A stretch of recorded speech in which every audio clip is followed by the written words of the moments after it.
Kuchokera kuno ku kanema wanu wa Times madzulo wano ndine Brian Banda kukulandirani program inanso ya The Hot Current. Amatipatsira maprogramu wa ndi Series Enterprise. Program imeneyi cholinga chathu kuti tizikambirana nkhani zikuluzikulu koma ndikuonetsereni chimwe nanga bambo wayana chonga takulandirani. Zomwe kwambiri. Yeah, so lero tili ndi anzangawa andevuza mwayi aenda bwanji amene wa apita ku holiday masiku atatu ndithu. Yeah. Funa akaone zina chabwino koma tikhala nawo sabata lero. Tikhala nawo sabata yamawa. Nah, ndithu. Tikhalanso tikukambirana kwambiri za masankho amene akubwerawa ndipo kuchokera ku studio yathu ya ku Lilongwe tili ndi Sangwani Mwafurirwa. Tikulandireni bambo Sangwani Mwafurirwa. Kwambiri tithokoza kuti tapeza mpata obwera program inotentha kwambiri. Ndi thokozo chifukwa choti malawi ambiri akuonera komanso kumvera ndi mwayi kuti ngati Malawi Electoral Commission tifotokozere zambiri zimene anthu akhala kuzimva zina zolondola zinayi ndi pempho wina aliyense akhale pompo chifukwa Malawi muno palibe banja limene linganene kuti silimakhuzidwa ndi chisankho. Iyambeni ngana chonga. Mwafurirwa sabata latha ife tinali pano kukambirana nkhani ya zisankho. Kwenikweni timakambirana zimene nkhani zimene zidatumphukira ku PAC Consultative Conference imene inachitika ku Mount Sochi Hotel mzinda wa Blantyre. Ndipo nkhani imodzi imene atulukira inali nkhani ya zisankho. Ndiye titafotokoza pano anthu kunali kuti nena iyayi ndokuti inu mwadya zina zoterozo. Akuti munatha mawu. Akuti nathabawo. Inu ndandevuza mwayi. Yeah, mpaka sasa inu sama kuphatikiza. Ine mangofusa. Inu mangofusa. Ine andiphatikiza bwanji. Chipolopolo chidakufika. Oh. Koma nkhani yayikulu timanena kuti bwanji abwere pano okha azafotokoze. Yoyamba nkhani anthu amakhala akufunsa za audit. Kuti kunja kuti anthu akhala kunena kuti nchifukwa chani Malawi Electoral Commission mukuoneka kuti mukana audit. Mubisa chani nchifukwa simukulola anthu kuti abwere azaone kuti zonse zimene mwapanga zili mchimake ndipo palibe kuonjezera kapena kuchosera kwena kulikonse. Ndipo kuti mukangoti audit alisa makhala kuti akuimvetsera mwake. Nde mukamati mukapanga audit oloma auditors akata kubwera ku office kwanu amakupasani scope imene manena kuti ife tikubwera kwanu tikusapanga audit ma accounts a chaka cha 2020 mpaka 2021 kapena 2022 mpaka 23. Ikakhala muna imene amati special audit or investigative audit amakuuzani tikubwera kwanu tikufuna tizafufuze mene mwagulira magalimoto mene mwagulira kaya nyumba kaya ndi mene mwamangira nyumba ma transaction amenda abwanji cholinga chakuti nanunso nonse mukonzekere komanso ndi malingana ndi zimene mukukapanga mu audit mu zimene mupanga target zimapanga determiniso methodology komanso zimapanga determine information imene mutaifune komanso zimene zimapanga determine the information or expertise imene mutaifune. Nde nkhani imene tikati tifufuze bwino ndi nkhani yoti akhala ikukambidwa back and forth ndingotchula ma communication awi ndikakumbukira bwino pali kalata imene inalembedwa pa 6 March ndi zipani 5 zandale. Munali nkhani zambirimbiri imodzi yawo inali ya audit. Ndi commission inayankha pa 19 March kuti audit sitikukana koma chimene tikukana ife nchongoti tingopanga audit. Muzikapanga audit chani mukuti bweresera anthu ali ndi ukapangiri wopanga audit. Ndiye chimene titafune ndicho kuti tikhale ndi scope. Mulembe scope bwino kuti chimene mukufuna ukapanga audit cho ndi chani chimene mufuna kuti tikafufuze kuti chili mocho ndi chani. Ndiye mukabweresa chimenecho commission iso unikire then we agree on the way forward. Ndiye kunapezeka kuti kuchokera pa 19 paja pakhala pakudusa nthawi mwina ngane kuti mpaka na kusafika pa 23 May. Uthenga umene umatulukira kunjaku si imene Megi imafotokozera kuti mutipase scope ya audit then tikambirane and discuss the way forward. Koma mangopitirira ngati kuti akukana audit nde sokairo panali asogolera akuluakulu tingane kuti ma opinion leaders mdziko muno amene anayambanso kuyikirapo ndemanga nkhani nga zimenezo. 2 panali nyumba zambirimbiri zofalitsa nkhani zimenenso zinayambanso kupangarani ma commentaries nkhani zoti akana audit nde vuto lake ndira kuti ngakhale meki ifotokoze za scope koma chifukwa chakuti voice imene imakhala ngati ikumveka kwambiri imakhala ngati yaukana audit ndipene aliyense amakamba kuti ayi mukana audit mpanga audit chani mpaka na kuzafikira pamene tinapita pa conference mpaka na kuzafikira pa 23 May ndinganene pano 23 linali lachisanu ndipene zipani zimalembera Malawi Electoral Commission kuti munatiuza scope ya audit chabwino scope ya audit ndi iyi nde pano mtundu wa Malawi udziwe kuti pa 23 May ndipene Malawi Electoral Commission inalandira kalata imeneyo imene imafotokoza kuti scope ya audit imene akufuna ndi iyi. Pakali pano tikutani commission ikuunika kalata imeneyi tikhale tikuwauza azipani pompano chisogolo cha nkhani imeneyi nde ena akanena kuti Malawi Electoral Commission ikana audit tinene pano sizinali zolondola. Nkhani inali yokuti tikamatotola panga audit tigwirizane ndondomeko zimene tikuonekazo komanso ndondomeko yake chifukwa chakuti popanda ndondomeko izi nzazisankho zimakhala ndi ma emotions ena amakhala ndi ma emotions koma muna sakuzisatira kwenikweni nde zimapeza kuti kumapeto kuja malo moti mukonze zinthu chisankho chipitirire kuyenda bwino mukhozo kapezeka kuti mwaononga kapena you have created a problem than what you think you were addressing. So by insisting on scope, make wanted the thing to be methodical and done in a proper manner that will continue to preserve the integrity of the electoral process. Ndili pankhani yomweyo choti muzwe nchakuti zipani tinazipasa kaundula wa vote anthu onse 7.2 million ndi zithuzi zawo ma voter certificate number awo anthu amene analembesa kawiri tinadula kwacho sakwinako maina onsewo angakhala amene apanga ma transfer tinapasa azipani nde mukangana nkhani zina zimene zimanenedwa za audit anthu 1.2 chakuti million atani achosedwamo mmenemo muli ana ndi nkhani zokuti pakali pano mmene tinaperekera kaundula ameneyi pa 30 April mwina anakakhala kale kuti nkhani zimenezo wina wake wazitumphula kale kuti titasakasaka kaundula ameneyu amene anatipasa Malawi Electoral Commission atapezamo kuti muli ana awa amene analembesa ma minors koma muona kuti kuchokera pa inepo mpaka pa 31 pano kuli zii ndi chifukwa chake tunena kuti nkhaniyi suti tikukana koma atiyeni tipange approach in a methodical way. It's a political process but it's also a technical issue. Kodi anthu kunena kuti tikufuna tione kuti mwalembetsa anthu angati tione mu kompyutamo chikufuta ndi chani? Sindikumva ndangomva pamene mmane kuti anthu kunena kuti afuna aone zipani zotsutsa boma zikunena kuti tikufuna tione kuti kodi mwalembetsa anthu angati tione mu kaundulamo chikufuta ndi chani? Zikumukwambiri ndiyambire pamenepo mpeneso mmatipasa mavuto. The moment you say zipani zosusa boma makhangati mwapanga create makampa awiri kuti ena ali mbali iyi ena ali mbali iyi ndeti kuuzeni kuti ku mbali yathu ngati Malawi Electoral Commission tikamayang'ana zipanizi ndi kukonzeka chisankho cha 2025 kulibeko chipani cholamula kulibeko chipani chotsutsa boma zipani zonse 23 ndi chimozimozi moti tikamayang'ana ngati tikufuna tumve maganizo azipani pa zisankho zimenezi timatenga maganizo azipani zonse 23 ndi mmene mwayambiramo muona kuti voice mwina imene imakhala kumveka kwambiri ndi ya mbali yomweyo imodzi pamene pali ena amayankhulanso maganizo awo koma mwinanso mungabwerese poyera ngati pano.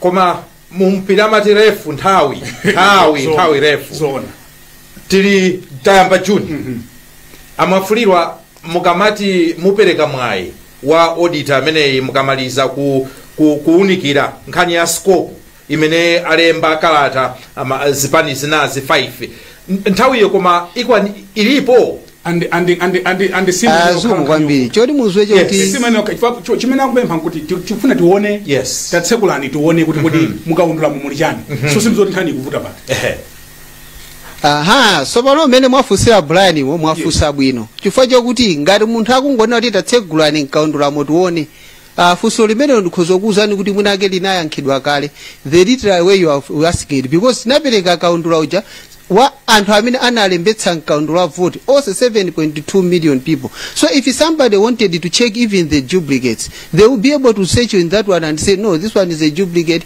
or this one is appearing more than once. Komano mukaona kuti mmene akumakambira audit mwina munthu akhoza kukhala kuti afuna akaone anthu amene ali ndi access mujani mu system mokuti are there people who are not authorized that are there?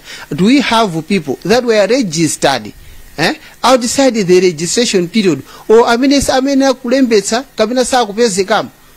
Chifukwa chakuti akufuna akayangana za technical sema afunika technical approach to the audit. Mmene mukulankhulira Brian kutenga literally funso ngati limene lero kuti tifuna tuonemo then tinganene kuti tinaloleza kale chifukwa choti kaundulayo tinapereka kale koma muona kuti muna ma issues amene zipane zingakhale nawo they could be do with the security of the system, could be to do with the penetration of the system. Zimene tinganene pano kuti mwina ino ndine so we don't have the expertise to do that one, that will require empaneling technical team. Nchifukwa chake timanena kuti sitikuletsa koma bring the scope and we discuss it and see the way forward. Pano scope apereka commission iyankhapo pa nkhani imeneyi munanena za nthawi lero tikukambirana pano ngati sakulakwisa should be 108 or 107 days to go. Kukumana kwathu ndi andale ndikwapafupi moti mmene tamalizira ntchito ya maina kuunika maina nkaundula vote tikulowa mu nomination kuyenawo kumana ndi andale tafotokozera kuti nomination. So I cannot preempt what the commission might think, but it will not be a surprising issue if the commission decide to address the scope issue even tikama kumana nawo andale amenewa pa nkhani yokuti tikakambe za nomination. Chifukwa chakuti takhala tikukamba kuti we are taking the approach one step at a time. Tikamapita ku voter inspection tinakumana nawo, we discussed voter inspection, muzikapanga verify using the EMD azipana anafusa mafuso anakhutira. Voter inspection ndi yatha bwinobwino timagulisa ntchito makina omwewo asmathematic omwewo palibe wina aliyense amene wadandaula kuti akugwirisa ntchito makina amenewa sizinaende bwino. So chomwecho pa nomination iso tikumana nawo tafotokozere, ku polling tipitaso tikafotokozere bwinobwino. Nde nkhani ya scope nthawi ina iliyonse commission ikhala iku wauza azipani kuti tinalandira kalata imeneyi tsogola nkhani imeneyi ndi lotere anthu asade nkhawa andi ndipo azipaniwo akuziwa commission inatsimikiza kuti kalata yanu talandira tikuyiwunikira tikuyankhani pompano. Kodi ndi anthu angati amene alembetsa masankhowa mukaundula mula anthu angati? Nkalembera mwene wakhala around 7.216 ngandisakulakwisa million amene analembetsa. Ndiye nkhani ya Smartmatic munatifotokozera ku conference kuja kuti Smartmatic ndi company ma election amene wa managing devices abweresa mavuto kwambiri anthu sakuamvesa. Tinene kuti kumbwita kumeneko pa nkhani yomvesesa za ma Smartmatic ndi chani chimene chapangisa kuti pasakhale kumvesesana kwenikweni, because chimene akufuna Amalawi amafulira tukuze anthu akufuna chisankho cha mumtendere and people want free and fair credible elections, kuti amene awine molondola mopanda kuti kubera kapena chinyengo china chilichonse nchimene Amalawi akufuna. Ndipo Smartmatic yabwera bwanji mbuye monsemu timapanga masankho panda Smartmatic? Why Smartmatic now? Ndemo ndamutifotokozeraso mbali imene ndiyankhule pamenepo ndiyambire ndi abanda kuti mbuye mumapanga opanda anabweretsa Smartmatic ndani. Ndikufunseni kuti foni yanu imene mugulisa pano ndi mtundu wanji? Ndiyankheni abanda. Sinalimve fusolano loti chani kodi? foni imene mukugwiritsa ntchito pano ndi ya mtundu wanji? iPhone iPhone. iPhone 16 sichoncho ya zikomo kwambiri. 2014 munali ndi foni ya mtundu wanji? muyankhani funsolo musabwere pano mati fusasa mafunso. Ya ndikufuna ndigwiritse ntchito mayankho anu kuyankha funso limeneli chifukwa funso limeneli lachokera kwa inuyo. Muona kuti zinthu za technology, by the time you go and buy, you don't buy chinthu chimene munagwiritsa ntchito kale, you buy the latest technology. So if you give me a chance, let me use 3 elections to demonstrate and answer why is mathematics now. 2014 chisankho chinali choti mukawakalembetsa malembedwa ndi anthu aja pamanja. Muona kuti ngakhale chiphaso chanu chimakhala chokujambulani chipicture chenicheni komanso zina lanu kulembedwa wayana chunga ndi ballpoint ya munthu. 2019 we adopted technology imene timati biometric voter registration.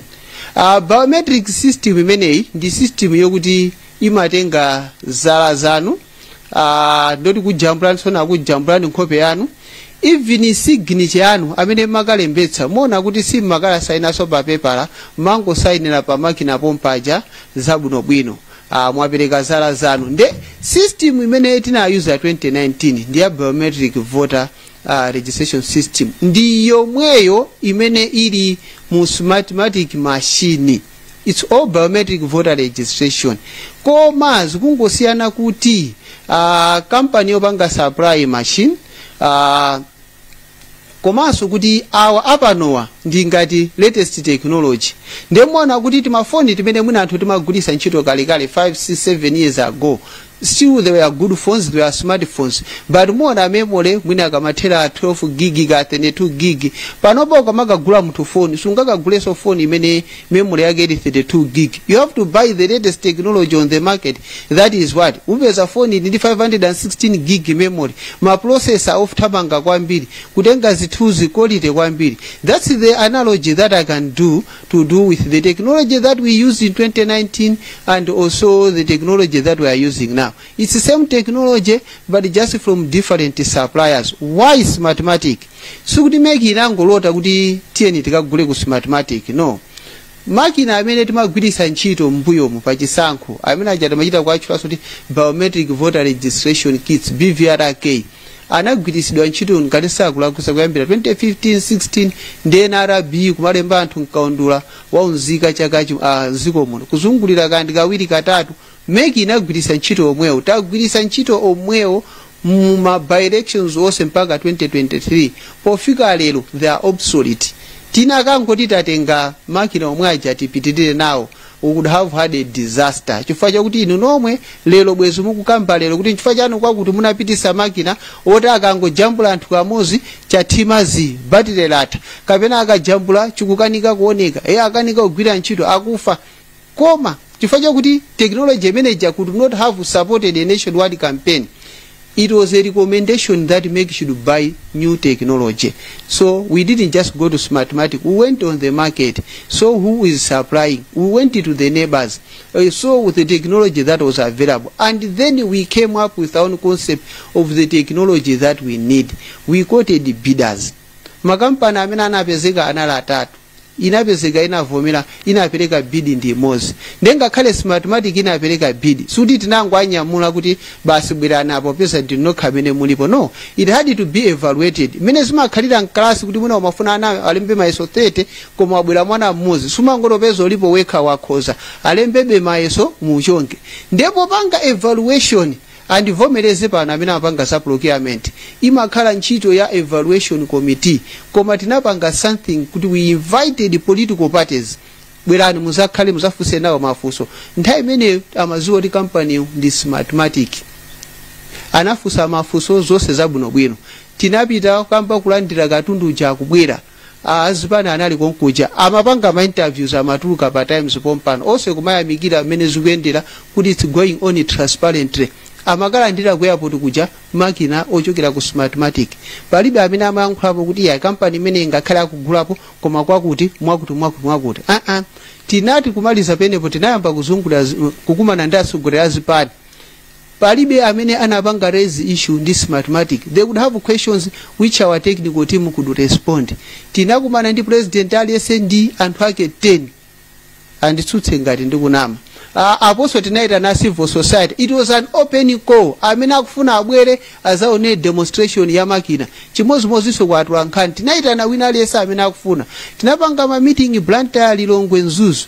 Mwapadera apo tinaita naso ma IT experts from political parties to discuss the very same issue. Mene timakayamba pilot ndipene nkhani zimamba utuluka. So kailo tukuyamba chigawo choyamba cha voter registration November, December, October, November. Anthu ena nkumana kuti tikupanga mademo iye msakalembese chimachini chimene chinchobera. The moment somebody produced a poster kuti chimakina chobera machini anaononga zinthu chifukwa zimene zija zinapanga stick mind mwa anthu.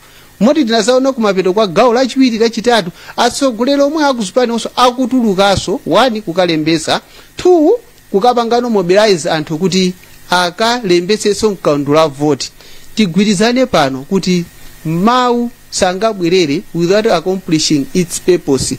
Ndepena kuna tikamatusa mawu tizikhala tukuziwa kuti the intended purpose is what we have intended. If we are not sure tiyeni tisatuluse mawu pamene tukonzekera chisankho ichi chifukwa chakuti damage got done may not have a room for repairing. Nchifukwa chakenso tinazaona anthu akubwera iye akwakuti alembetsa anthu ochepa bwanji mukazungulire koso kachiwiri funso nkumati anauza anthu asakalembetse ndi ndani. Nchifukwa chake tinakuti anthu tizikhala responsible ndi mawu athu. Then ndikayankha funso lokuti smartmatic why now. Smartmatic is just applying a technology which is an improvement of what we had in 2020 election still biometric voter registration system. EMD yabweresa kusamvesesana. EMD sinabwerese kusamvesesana koma ndi irresponsibility ya zolankhula zina imene ikuonesa kuti pasakhale kusamvesesana. Ndinakakonda ndili pamenepo mutionese clip ya interview imene Brian amapanga ndi ana Malomba kuti nditsimikizire kuti zolankhula za atsogoleri ndi zimene zabweresa kusamvesesana. Chimene chikuvuta anthu akumapereka zitsanzo za ku Singapore akuti smartmatic iyo inagwiritsidwa ntchito ku Singapore ndiye sizidathe bwino kumeneko. Akumakambanso nkhani ya Mozambique. Mukundimva sangwani? Mutakweza koma mukundimva pamenepo? Ai simukuamva mwina wayano oti abwereza ndiwe ndikumva. Obanda ukamba nkhani ya zisanzo zimene zakhazi uperekedwa. Yeah. Ku Singapore komanso ku Mozambique. Kuti kumene yeah, then mafuna timve chifukwa chisanzo cha ku Mozambique chinayambika kumveka pa Times TV ndi interview ya Brian Banda ndiona bona Malomba. Then mafuna ndiambire penepo kuti ndionetse kuti mavuto amenewa akuchokera akutiko. Mavuto amene tili nawo ndi mavuto olenga. Disinformation and misinformation. Anthu tikakhala ndi nkhani sitikumakhala responsible. Ndiye chimene chimachitika nchakuti kunjaku kuli anthu maluma mongazi amene amayamba chisanzo chawo ndi chakuti ku Mozambique smartmatic inabweresa mavuto. Now mukapita ku Mozambique ukafufuza muona kuti ku Mozambique kunalibeko smartmatic. Zisankho za ku Mozambique zinali za manyo. Kuvota manyo kalembera wawo anthu atsimikiza nkaundula manyo aponya manyo kuwerenga manyo akapita kandi pa constituency kuzonkhesera manyo ukafika mpaka ku National Talent Center ngati anali ndi mavuto. It's how they handled the manual system and apparently muona kuti even the narration from all the people that are commenting they ignore the reality and jump with fake news and apparently zimapezeka kuti zinthu ngati zomana kuti smartmatic yaononga zinthu ku Mozambique zikuyankhulidwa ndi anthu akuluakulu ndiye zikambi zomwe zayamba ngati nthabwala m'magulu amchezo kenako zabwera pa air pa ngati pano munthu ina akupanga interview ndi mwina ndi Brian Banda kapena akuyankhula pa press briefing anthu amanena kuti tamva pa Times Ndi the moment chinthu achimva pa times anthu it becomes truth. Nchifukwa chake kumapezeka lero established kuti ku Mozambique si mathematics inayambisa mavuto. Go and ask anthu aku Mozambique kuti chisankho chanu chinali bwanji. Mukapeza kuti kunalibe china chiti chose electronic. Even the transmission there was nothing like electronic transmission. Everything was manual. The problems that had was a manual system. So to the contrary, if people were to blame, they should have blamed the manual system for the problems that Mozambique has. Because somebody said Mozambique is mathematics inambisa mavuto, nobody goes out and fact checks that thing, and apparently it becomes now established. Nchimozimozi zisankho zapana inza ku Philippines, people were blaming kuti mathematics inasokoneza system amasokoneza mavuto ku Philippines zisankho zapana inime. Not to the contrary, Philippines used the new systems, not mathematics. Komana it becomes established as the truth and anthu nkumakhulupirira. Ndemona kuti tikasanthula kuchosa zinthu ngati zimenezi chisankho ichichi ndi chabwinobwino if people would be responsible and only speak out or churn out things that they have established as facts. Kodi po masankhowa panachulidwa Singapore. Sindinamvepo zoti mathematics was involved in Singapore. I know they have been involved in 37 countries, but I don't think they have any issue to do with Singapore unless we go and verify. Masankhowa transmission ya results idzaenda bwanji? Idzakhala manual, idzakhala electric? Pepani penepo mungu ndiona ndibwerere mbuyo pang'ono step imodzi chifukwa mwadumpha stage ina yoyambirira imenenso imamveka kuti yayi zisankho izi kuvota muzavotera pa machine. Mukavotera pa machine kuwerenganso azawerenga ndi machine. Chonde Amalawi sisikoloko mamawa mwafika pa center mwayimanzire wanu olondola akuzindikirani kuti ndinuyo mwapereka chiphaso chanu olo mulibe takuyang'anani counter vote akuzwa ndinuyo. Choyamba mukalandira ballot paper ya president. By the way, zomadabwisa kuti munthu azinena kuti tikukavoteresa machine pamene akuziwa kuti Malawi Electoral Commission inanena kale kuti oprinta ma ballot paper tampeza. Ndiye mukalandira ballot paper yamba ya president, mukapita apene timapita pa booth paja kuchonga mkati mwa box chisatulukire kunja, pindirani nkati pindani soni, yendani monyadira koma mosatesana nthawi ukafika pene pali ballot box kukaponya. Mukatenga vote ya ballot paper yachiwiri ya MP kapo pitani soni pa booth ina osati yomwe ija ina yapasogolo mukachonga timayika ballpoint yathu penepo ngati musakufuna bwerani ndi anu koma isakhale pensulo ya makala. Muchongaso pindani kawiri imene nanenera chonde musapinde ngati mene mapindira chopereka. Mukatero mukaponyaso box, mukatero mukatengaso cha kansala mukaponya. Pamazulo tikamaliza 4 o'clock timati zatseka 4 o'clock ngati palibe munthu, koma ngati pali anthu sitilola munthu anywani kubwerapo koma amene alipo avota. Ma ballot box ameja amatsekerapo mpaja asananyamule kupanga silu pankamwa pake paja, akatero amainyamula kuipitisa mkalasi nzere wina ulonso ukuwerenga paokha. Ma monitors alipompo mukuwerenga mukumaliza mukusayinirana.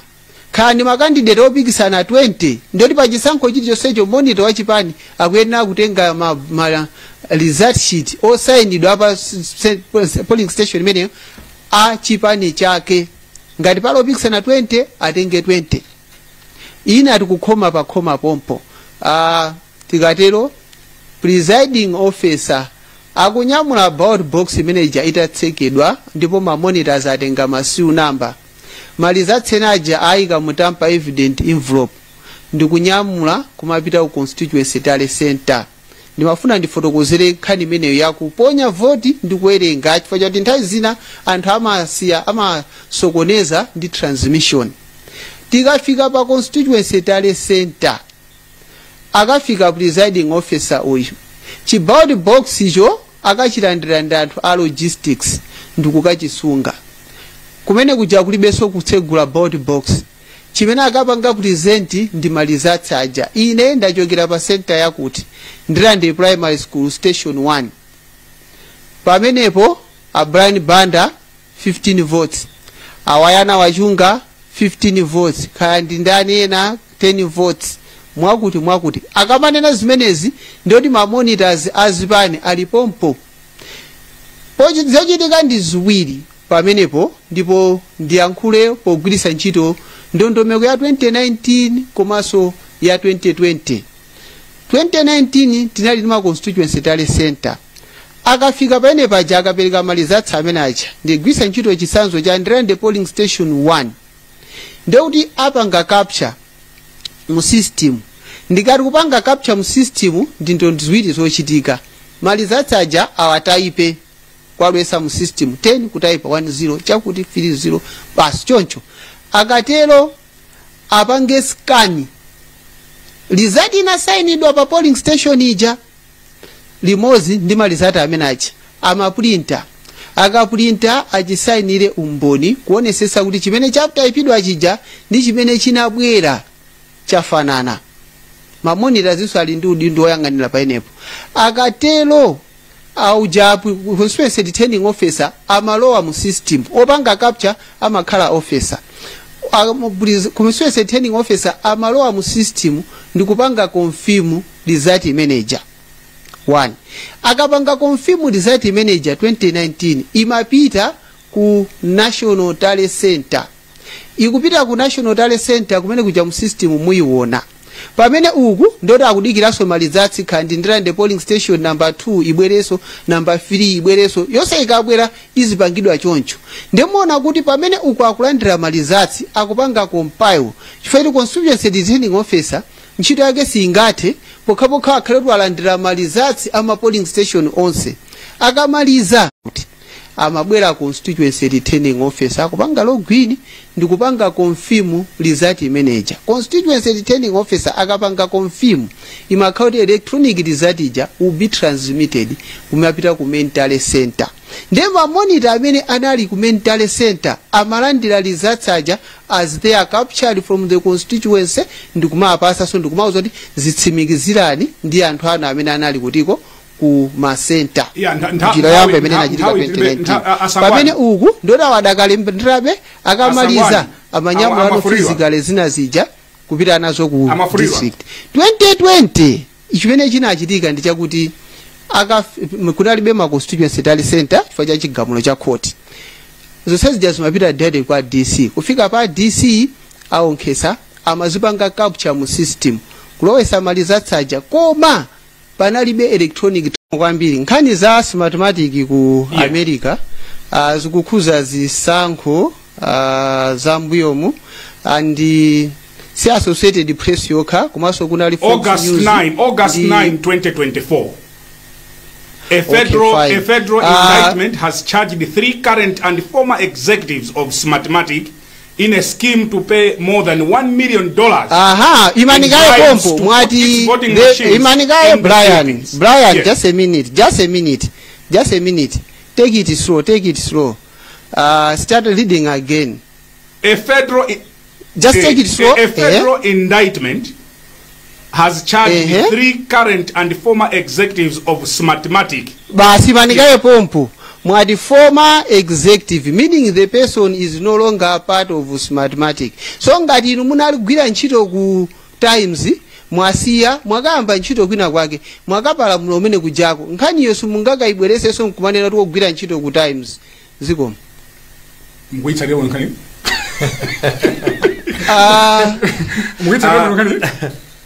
ndiyankhe funso la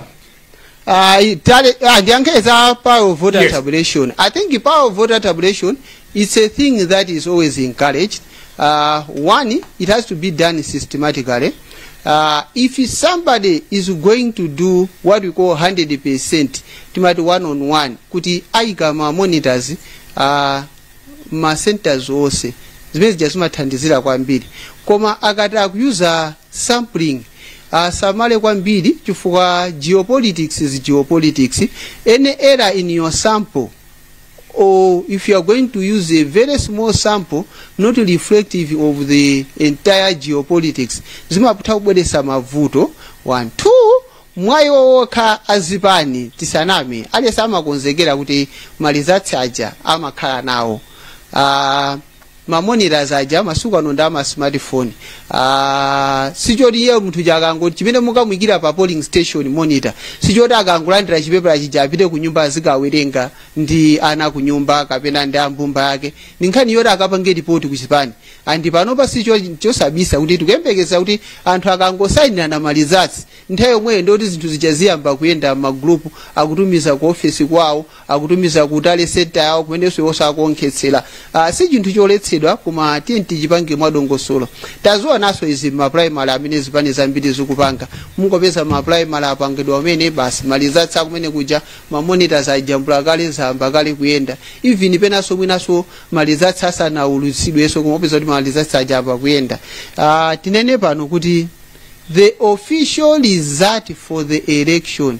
is what the commission will hold and announce. Anything to the contrary doesn't become the official record. Ine kwanga ndikungopempha asangwani ndinonse amene mukira ntchito Malawi Electoral Commission kuti chonde ntchito imene mwapasidwa kuti muyendese chisankho chimenechi si ntchito ya masewera ndipo amalawi akamadandaula take those grievances seriously. You may not always agree. Simungagwirizane ndi madandaulo onse kapena kuyankhula onse chifukwa ena chotumaliza pa nkhani imeneyi akumanena kuti nkhawa yawo akumanena kuti iyi mathematics ikamadzatenga marizatsi kuchoka tingwerekeza kaya kudedza kaya ndi kuthyolo kaya ndi kunsanje kupititsa kulilongwe akuti mlengalengamu zokamba zanu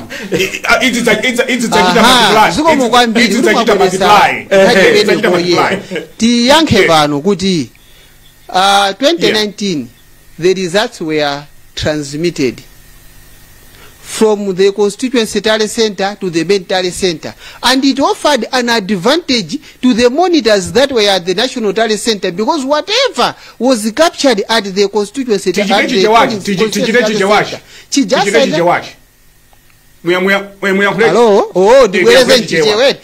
nkhani yomanena kuti malizatsi akachoka pa Ndirande primary school ukafika pa constituency tally center akuchoka physically uya akunyamula pamakhaso nkhani pene anyamula bwanji yekha osamulonda no ndi dongosolo lake ofuna kumulonda ndeto ayuze transport yake akafika pa constituency tally center paja akamapanga present akulankhula lizatija pamaso pa mamonitors amene aja ndoti ayankhulana ndi kalekale amene anali ku polling station ngati pali vuto ndoti tatani tathana nalo izi mukapanga capture pa constituency 1 ndoti mamonitors aja ali nalo ngati tingagwiritse ntchito njira ya 2019 it means zimene anthu akalandira ku national tally center ali ndi udindo wopanga cross check ndi mamonitors awo amene anali pa center kuti izi ndi zomwezi kapenayi kufika mpaka lero ndikuwuzeni kuti mukhoza kupita pa MEC website mukayang'ane malizatsi a 2019 mukaona kuti ngakhale ma forms amene amasayinidwa malizati form apa polling station mumaona lizati ya captured ya digital then umapanga click form ndione form ya malizatsi mmakaiona pompo ndi mayina omwe amamonitor yosayinidwa ndi ballpoint image yake. That's how 2019 it was done. Ndene kuti ngati anthu ali ndi nkhawa ngati ali azipani ali ndi nkhawa ifike nthawi imene tiyitanise wina aliyense ngati Malawi Electoral Commission okhuzidwa pa chisankho kuti bwerani tikambitsane pano process ndi iyi tiuzeni nkhawa zanu tione kuti ngati Malawi Electoral Commission tikuyankhani bwanji. Chozo anthu aziwe nchakuti ngakhale malizatsi mupange transmit palamulo lake amayenerabe kuti ma process ama hard copies apangidwe finalize ndokuti pa constituency paja amakhaso ndi constituency summary results imeneso ma monitors azipani ndi ma candidates pa constituency epo akulandiraso nawonso ndikumakafufuzaso kuzipani kumakaperekaso kuzipani kwawo ma constituency alipo 229 which means ngati muli ndi ma summary results at 229 mutha kuona many presidential candidate wana. The last question is, can you confirm kuti in this election kudzakhala constituency tally centers? Yes or no? Yeah, ndipange yes confirm pano mtundu wa Malawi kuti constituency tally center ilipo. ndipo ma constituency tale center amene omala ambiri ndi ma RTDC amene akutsatira tinati kusakale list ya ma constituency tale center ameneyi was gazetted akayifuna ilipo pa website. Lamulo limene tili nalo pano linachita kunena mwa mvemvemve chifukwa 2019 kunalibe lamulo ndi chifukwa chake 2020 sikunakhale ma constituency koma 2025 lamulo linachita kunena kuti tikhazikise ma constituency tale center moti pano ngati mungapita ukafunsa ma constituency chairman ma district governor they participated in this process of identifying constituency tale center mdziko mo. The very last one, chifukwa chani nkhani ya smartmatic akuidandaula ndi a opposition achipani cholamula sakudandaula? Zikomo kwambiri ndinakuyankhani kale koyambira kuja kuti make tikamapita ku chisankho 2025 sitikuyang'anako chipani chotsutsa ndi chipani cholamula. Nde mukandifunsa ndinena kuti zipani zimene zayankhulapo mwina pa nkhani imeneyi ndi zipani 5 ngati sa 6 ngati sakulakwisa namvaponso chipani chimodzi chikunena kuti ife tikuzifuna kuamona kuti zimene anayankhula iwaja because other 5 people have voiced their own issues mona ngati kukhala ngati voice yoti singamveke kwambiri. Nde Malawi Electoral Commission has to be very careful when we are engaging with political parties because there are 23 political parties in this country and if you are going to get voice ya zipani we have to give an equal space for each and every political party to be heard. So mona kuti ngati zipani 5 zayankhula tikusala ndi zipani muna 18 or 17 zoti zilankhuleso.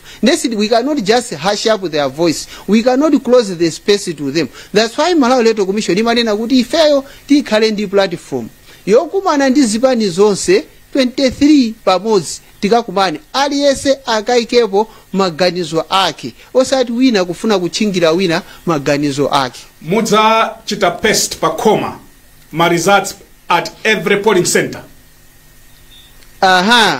Choyamba chili mulamulo la dziko lino kuti mukapita pa skulu ndilande primary ngati palembesa anthu 5600 ndoti mwina mukhala ndi mizere 10 nzere umene uja ndikutchula nzere koma chizungu chake cha malamulo ndi polling station. Nzere umene uja ukuwerenga ndikumaliza okha ukamaliza ukukhoma pa khoma la klasi imene amawerengerapolo ndimalize chifukwa chakuti ulendo watha panali nkhani nake simunayipange present bwino. Nzere umene uja ukamaliza kuwerenga wakhoma lizati yake pa klasi imeneyo ukunyamula presiding officer wa nzere umenewo akunyamula akupita ku constituency tale center palibe zoti popeza panali mizere 10 ndete ntidikirena wamalize then tiwonkhese pamozi tiziwe kuti pa ndilande primary school panakutsogola ndi ndani. Ayi lizati imeneyo simuzayipeza. Ndikunena izi chifukwa ulendo watha makamba zoti apa ndilande primary school nakutsogola ndani makugwisa ntchito chisazo chakuna mwalimwe tinamwalimwe panakutsogola ndani. Na mwalimwe ikhozokhala ndi ma polling station mwina 6-7 ndio tukakhala na mwalimwe 1 2 3 4 5 osaphatikiza kaye bwanji zonse nkumanya mulabwino mutachita matoto. Lamulo likuzindikira polling station. Ichi ndi chinaso chimene chinafotokozeredwa ndi malamulo kuti polling station ndi nzere andi ulendo unowo nzere wina ulonso zikakhala ndi anthu 600 ndi yankhuleso ichi chifukwa inake mwina mtundu wa Malawi kumadandaula kuti mukutseka 4 koloko pamene maskulu ena ngati iyi yakumbayani imakhala ndi anthu 12,000 zizakhala bwanji. Nzere wina ulonso zakhala ndi anthu osaposera 600 chimene chikutanthauza kuti ngati 600 aja avota 4 koloko pofika 4 koloko then ayamba kuwerenga nthawi yabwinobwino. Sitingayembekezere kuti nzere wina yake ungakhale disadvantaged chifukwa chakuti pa center imeneyo panalembetsa anthu ochuluka. I think nthawi yatithera mwina muli ndi zomalizira zenizeni. Ine mawu anga ndacha namba aja kungowalimbikisa komanso kuwachenjeza Malawi Electoral Commission kuti ntchito imene muli nayo njofunikira kwambiri chonde yesesani kuti at all times mukamapanga zinthu zanu amalawi akukhulupirireni ndipo chisankho chimakhala ngati petulo chimafuna kuchichita hando bwino chifukwa kupanda chipanda hando bwino chimaphulika. Ndi chifukwa nimafunanso kunena kuti pakakhala nkhawa kapena mayonong'ono mwa zinthu chonde onesesani kuti musaoneke kuti mukuwapanga brush aside kapena kuti khala ngati kwakankhira kumbali koma zinthuzo zimene akudandaula anthu muzitenge seriously and handle them. Zikomo kwambiri asangwani mafriwa. Tikuthokozeni kwambiri pokhala nafe madzulo ano. Ine sinditsekera nawo. Ife tili zinaso zoti tikambe pano. 30 seconds ni. Ya, ndimangofuna ndingonena ichi, chipite kwa mashado anthu onse amene afuna kupikisana nawo. Chonde titsegula pa 10 kuti mukambe kulipira ndi kutenga ma nomination paper. Choyamba ndikulipira kenako pito katenga nomination paper 1. Ena ali ndi funso lovuta kwambiri kuti ine ndalembetsa ku Blantyre sinapange transfer koma ndifuna ndikaime kumuzi kwathu. Sinditchula kumuzi khozapeza nditchula zolondola. Chonde musadandaule. Munthu ukhoza kuima pa constituency o ward ina iliyonse m'dziko muno. Chachikulu timayangana kuti munthu akhala nalembetsa mkaundula la vote. So ukhoza kukhala nalembetsa ku Blantyre ufuna ukaima kuchitipa ukaima. Bola kumeneko ukapeze anthu 10 okuchitira umboni amuwadi kapena constituency imene ukufuna ukaimayo. Tikuthokozeni kwambiri mawu akulu ndi amene tanenacha kuti chisankho it's very fluid. Yes. Chitani zinthu zolondola kumeneko. Kuti dziko lino likhale bwino. Zikomo kwambiri. Umene tikuphika una kakhala mpunga tinakanena kuti upya umodzi umodzi. Tikuthokozeni asangwani mwafulira mwatilemekeza kwambiri. Zikomo kwambiri. Ifeso tichite break pang'ono akutipatsira programu yemadzulo ano ndi a series enterprise. Kuti awama kansala sangapange chimozimozi chimene amapanga kansala wasanduka munthu uno pano. So kansala ena atundaona akupanga post pa ma Facebook. Okay. Kuti ine basi ndasintha maganizo. Sindikaima songa MP ayi. Ine ndikupita kuchara tumbalo. Tumbalo. Tsopano atone jeno akuti akuchita apilu ndiye imene iso date. Akuti ndipita ku Supreme Court awanda chakaka Nyirenda nanga sakuoneka kuti amalawa ambiri asangalala ndi zimene zachitikazi. Ineyo akuzitenga kuti. Ndi chifukwa chake newspaper yathu mndemanga imene tinalemba mDaily Times. Ma editors anafunsa onena kuti kodi atone jeno mukuyimira ndani kodi kwene izona kodi mukuyimira Malawi wa kapena mukuyimira awawa ma MP chifukwa Malawi akondwa kuti ma MP sakugwira sothumba limene. Maybe to be fair tineneso kuti ma MP oso nda Malawi nde Malawi ena sana kondwa ndi chigamulo chimenechi koma in short plan ndizomvesa chisoni kuti maso asogoleri amakhala pathumba akukhala pa ndalama. So maybe this is better. Chifanga ti motivation ya wina inali CDF ndiye kuli bwino CDF yo tizikakhala pa council pone pa anthu osiyana azikatengapo gawo pakayendesedwe ka ndalama zimenezi. Nkhani ya Asata ikhudza bwanji Malawi pambiri yake komanso reputation yake awuliya lwankoti ku England ndipo anzathuwa nthawi zina timawapembeza kuti iye amayesesa kuchita zinthu zawo mwadongosolo koma ndi dandaulo achedwesa ndiliti munamva kumva sasa ndi kale 2021 kunonso nkhani kunonso zidalipo koma ife zinayamba remember zinayamba ndiye zilipati zinayamba andi kunoko zinafika size yonena kuti basi pano kungothesa solo nkhaniyo kungoisiya malere koma tipitekaye ku zimene zikuchita ku Mangalande kumeneku zikuoneka kuti kuli lamulo section 6 ndi section 7 ya Bribery Act imene idakhazikitsidwa mchaka cha 2010 ku Mangalande kumene onena kuti ngakhale munthu atakhala nzika ya Mangalande ngati achita zachiphuphu ndi munthu wa dziko lina ndi mulandu ndithu. Ndiye kumeneko Asata akuti pali listi ya anthu aboma amene amayankhula nawo amene ena amapasa ziphuphu ncholinga chonena kuti apeze ma contract kapena kuti ntchito zaboma. Ndipo zikuoneka kuti Asatawa sadayambe lero ayi adayamba kalekale chimene chonde tisilikize adayamba kupanga diru ndi maboma kuyamba kumbuyoku mpaka na pano nthawi tilibe yokwanira so limene anthu akufunsa kuti kodi nanga nkhani za Sata muno mwathu muno sanka kuti zitengera ku England kuti azitikambira nkhani kuno chachitika nchiyani kuno.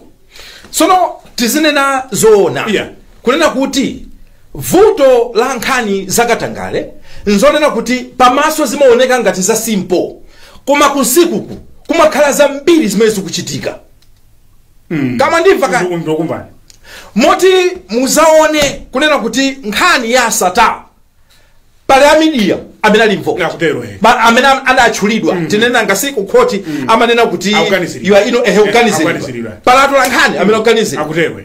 pali majaji amene akuganiziridwa pali azipani ndikati azipani itu ndikunena zipani mwinaso zonse akuganiziridwa pali aboma ma civil servants pali akuluakulu osiyanasiyana ndiye mukaona mlandu wa munthu wa mudzi wobankhuku suvuta kuweruza suvuta koma nkhani za anthu akuluakulu zimavuta ubanda kodi mayi Martha Chizuma sana otchedwe manja nkhani zake zowezi so tisamanene ngati muona mizira nkhani zakatangale ndi zopya izovuta ife tidamba tazisiya kayi kuno sitikuzikambasonso kunoko zinakhala ngati zayimisidwa kayi ndi zinayimisidwa kayi ehetu unfortunately nthawi yatithera ndi timanena omaliza pano 5 minutes because it's a minute to 7 funika kuti awerenge nkhani mawu anu omaliza mawu anga omaliza ngonena kuti zitiphunzitse zakatangalezi kunena kuti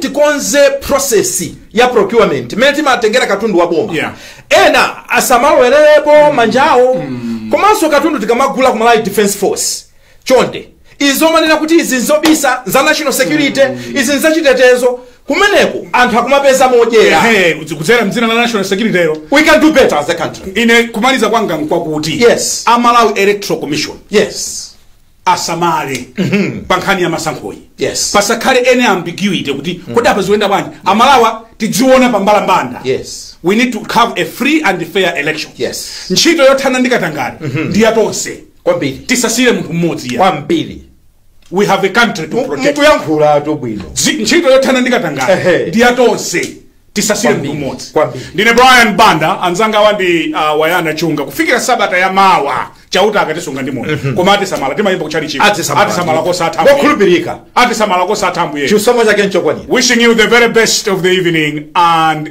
goodbye.